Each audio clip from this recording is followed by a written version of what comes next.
Слава Україні! З наближенням морозів потрібно подумати про власний обігрів, щоб більш ефективніше знищувати російську погонь. У цьому відео розглянемо індивідуальні зігріваючі засоби, які допоможуть згенерувати тепло у холодні зимові ночі. Насамперед потрібно розуміти, що одяг він не гріє. Одяг лише зберігає ваше тепло.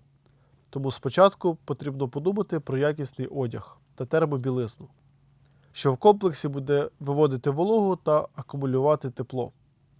Мокра людина суттєво швидше втрачає тепло. Напевно, перше, з чим у більшості військових асоціюється слово «грілки», це хімічні грілки. Ось такі. Ці грілки активуються при контакті з повітрям. Робоча температура в цих грілок зазвичай від 40 до 60 градусів. Грілки бувають різних розмірів, форми, є ось такі устілки, та вони мають різний час з'явленої роботи. Я провів тест, де використовував різні грілки від різних виробників, де щогодини перевіряв температуру, використовував по 2 грілки з різних упаковок, щоб зменшити ймовірність некоректного тестування при наявності бракованої грілки або при пошкодженій упаковці. При тому, що час роботи заявлений у всіх від 8 годин, більшість з них вже не гріли після 3 годин роботи. Тобто їхня температура була нижче, ніж 30 градусів. У всіх грілок термін придатності не закінчився. Деякі грілки взагалі не набрали робочу температуру. Деякі грілки-устілки здулися, і якщо таке станеться при роботі у взутті, буде дуже незручно. Серед усіх грілок, грілки Hot Hands показали дуже хороший результат. Вони зберігали температуру 40 градусів навіть після 10 годин роботи.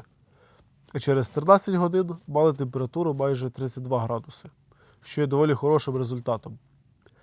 Є ефективні грілки, але виробників цих грілок зараз дуже і дуже багато. Тому потрібно пробувати та тестувати перед тим, як брати з собою на роботу.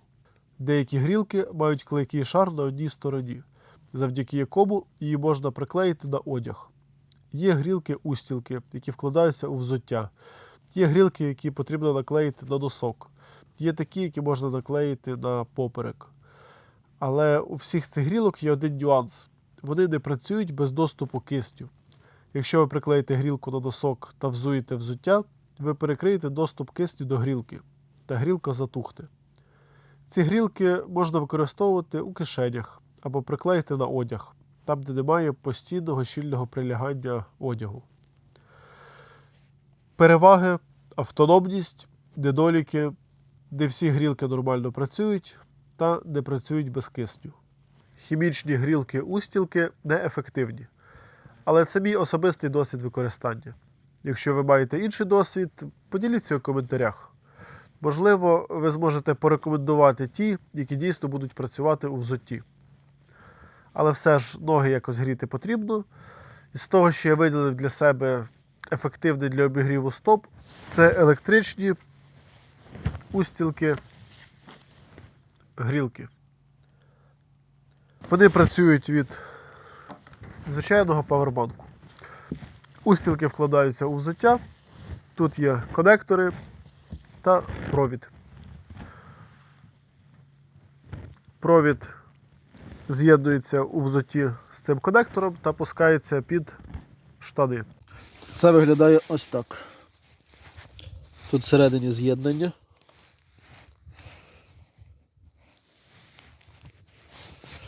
Якщо довго ходити, без привички і неправильно його поставити, буває, що муляє. Якщо це з'єднання ховати ось сюди, ближче до язичка, муляти не буде. Під штани заходить дріт, виходить з штанів та в кармані павербанк. Споживає зараз 5 вольт, 5,1 вольта. В середньому 1,1-1,2 ампера. Приблизно 6 Вт. Повербанка на 20 тисяч мА вистачило приблизно на 7 годин. Але цей повербанк вже використовується активно 3 роки. Його елементи вже деградували та ємність зменшилась. Зазвичай повербанка на 20 тисяч мА вистачає на 8 годин безперервної роботи. В устілці є нагрівальний елемент, який нагрівається приблизно до 40 градусів. Такі устілки дозволяють зігрівати ноги швидко, навіть при стоянні на одному місці. Такі грілки бувають універсальними, де зверху лініями вказаний розмір. Відповідно, якщо ви по цій лінії обріжете, буде потрібний вам розмір. Але такі грілки мають суттєвий недолік. В них є два нагрівальних елемента, які розташовані перший тут, другий приблизно тут. Тобто не вище крайньої лінії. Та при сильному морозі пальці ніг, які будуть виступати за цей нагрівальний елемент, який ось тут, наприклад, на 44-му розмірі, будуть мерзнути. Краще шукайте устілки не універсальні, де нагрівальний елемент розташований тут і ось тут. А шукайте устілки, які виготовляють окрему модель на кожен розмір. Зазвичай в таких устілок нагрівальні елементи розташовані або один нагрівальний елемент розташований або ближче до носка, або нагрівальні елементи розташовані по всій площині. Рекомендую брати з собою завжди запасну пару таких грілок, на випадок, якщо одна вийде з ладу. Вони недорогі китайські, тому ці штекери, провода можуть вийти з ладу. Одна пара коштує приблизно 500 гривень, але це невелика плата за теплоту ніг. Переваги: швидко нагріваються, недоліки залежні від павербанку. Ще є ось такі грілки з сольовим розчином.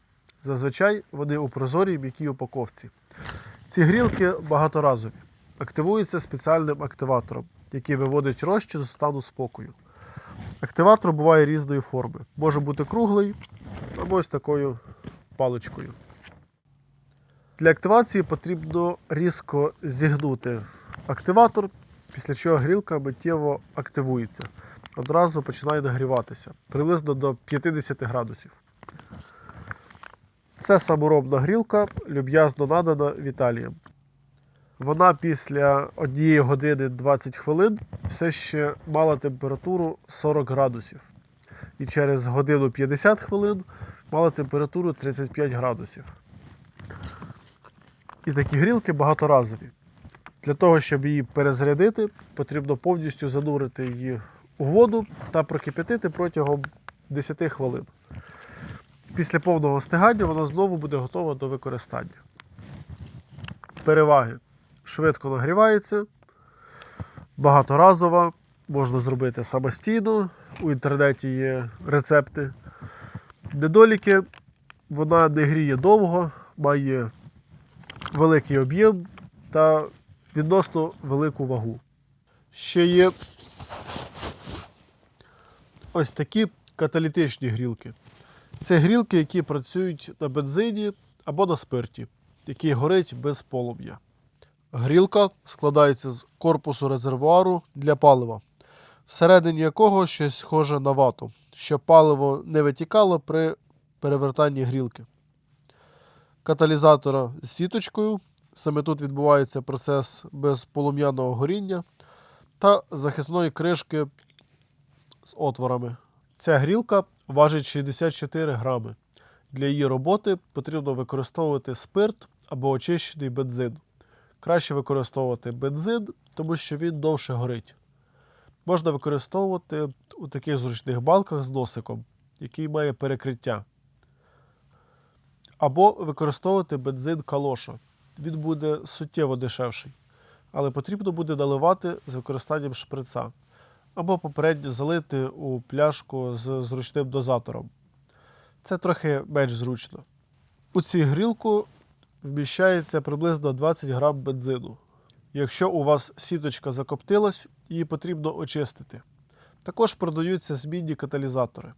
Потрібно слідкувати, щоб всередині було достатньо білих або чорних волокон. Саме вони відповідають за якісний та рівномірний нагрів.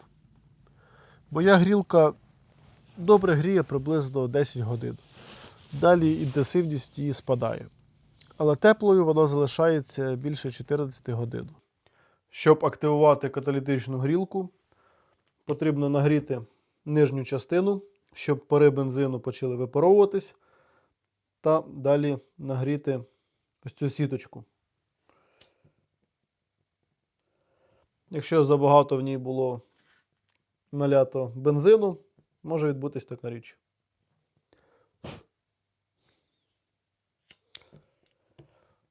Тут же потрібно керуватись досвідом і дивитись, коли ви вже достатньо наляли. Я не знаю, чи це особливість цієї китайської поганої, чи це в них всі такі. Коли кількість бензину доходить до цього краю, на ось цьому місці з'єднання, видно, що воно стає мокрим. І по цьому можна визначити, що вже майже заповнений резервуар. Так, зараз доведеться зачекати, поки воно надлишок випарується, та після того буду її підпалювати. Грілка трохи постояла, трохи, думаю, випарувалось. Щоб її активувати, потрібно ось так її знизу нагрівати. Нагрівати те місце, де виступає вата з паливом. Коли почне випаровуватись, тоді вже ми нагріваємо саму сіточку. Приблизно секунд 10-20 потрібно її прогрівати. В мене сіточка вже в поганенькому стані, закопчена. Тому це такою запальничкою зробити трошки проблематично. Не загорілося.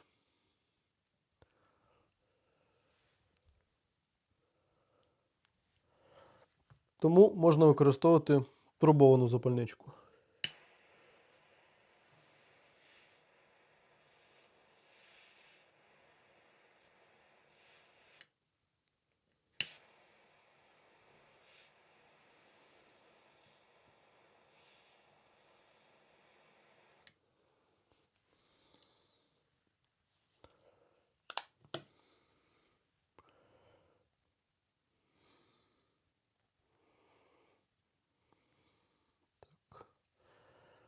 Не знаю, чи видно. Ось видно, що воно горить.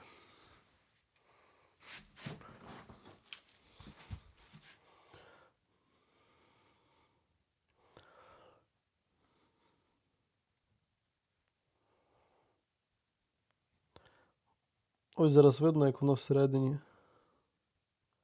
світиться.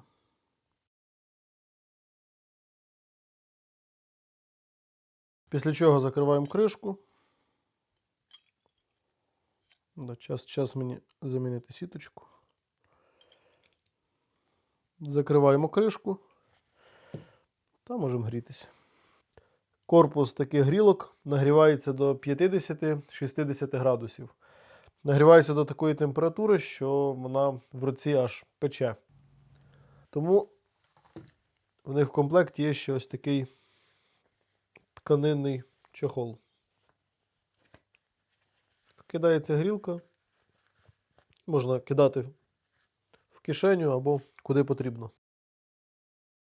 Моя грілка трохи вже втомлена життям, тому вона більше 50 градусів не нагрівається. Потрібно замінити сам каталізатор. Для того, щоб грілку вимкнути, потрібно зняти кришку та ось цей каталізатор зняти. Він буде гарячим, тому рукою це не саме приємне. Але ми можемо використовувати те, що є у кожного військового при собі. По крайній мірі має бути. Це рукавиці. Якщо у нас хороші рукавиці, то зняти не проблема. Зняли каталізатор і бачимо, він одразу затух. З особливостей використання, якщо ви заправили цю грілку та вирішили її використовувати пізніше, через декілька годин, паливо буде випаровуватись. Тому його або потрібно загерметизувати якимось поліетиленом, або просто тонкою плівкою. та каталізатором притиснути зверху. Але краще вже на місці перед використанням заляти паливо та активувати її одразу. Її ціна починається від 240 гривень. Це дуже ефективна річ, якщо кинути 2 штуки у кишені або у спальник. Її переваги: добре гріє, мала вага. Її недоліки: при роботі виділяє специфічний запах при горінні бензину. Та вона залежить від палива. На ринку можна зустріти жилети з підігрівом. Мені не траплялись дійсно з ефективним нагріванням. Є флісові жилети з підігрівом та фольгою всередині, але навряд чи фольга буде виводити вологу. А насамперед потрібно подумати про якісний одяг. Ну і витрати енергії у жилета будуть суттєво більші навіть ніж і у устілок. Для нього потрібно ще більше павербанків. Ну і підсумок. Хімічні та каталітичні грілки зручні для використання у тих ситуаціях, коли вага грає суттєву роль, коли не можеш дозволити собі взяти багато.